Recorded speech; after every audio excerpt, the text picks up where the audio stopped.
somewhat nutritious. So here's some great options. We have April with Hy-Vee, and you're going to show us some awesome options for some snack ideas. I have a few choices here. It was a little difficult to narrow it down.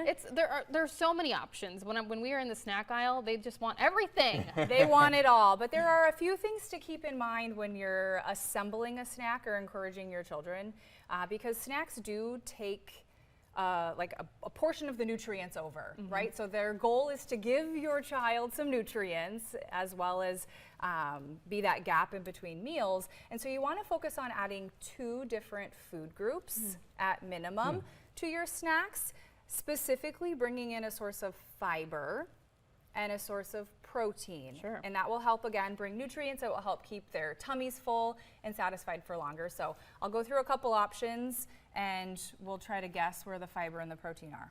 All right. All right, so we got a banana dog here. Love that. All right, so we have a whole grain tortilla, peanut butter, and then a banana. Okay. Where's your fiber? Ooh, the banana.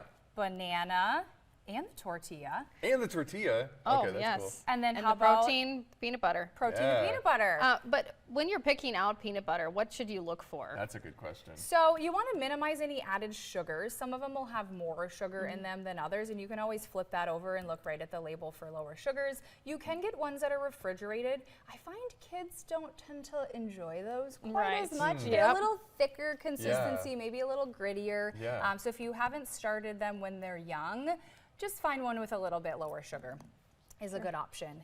The next is an apple, but instead of slicing the apple how we normally would, kind of through the core, I've actually sliced it in little planks. And this makes almost like a little plate.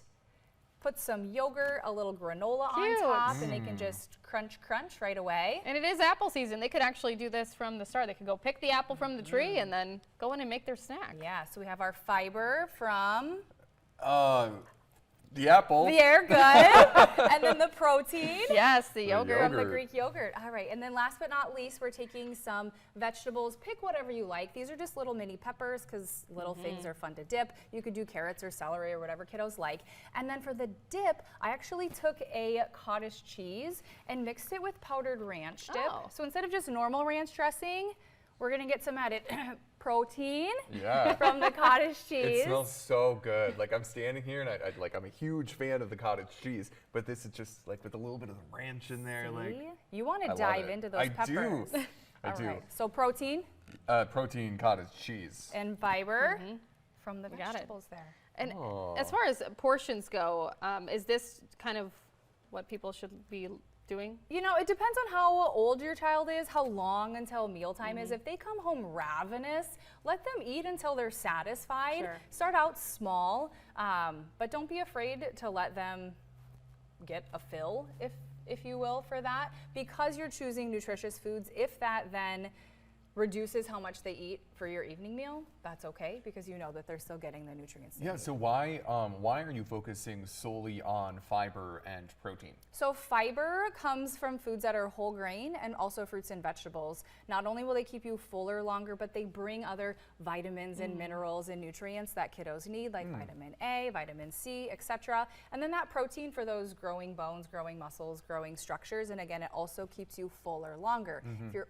only having carbohydrates, like only crackers, only chips, only fruit even, you're not getting enough of that long-lasting satiation, like it doesn't stay with you longer. So then kids are going to be hungry and then just ravenous again in 3 minutes. Yeah. We don't want that. It's So a little protein and irritating. fiber. Yeah, I gotcha. Great for kids and great for adults too. So these are not, you know, as a parent, we're always snacking on what the kiddos do too, and it's good for all of us. Yeah, some great options. Well, thanks so much for being here Thank today. you. Thank you. And we'll have more when we come back on Cato Living.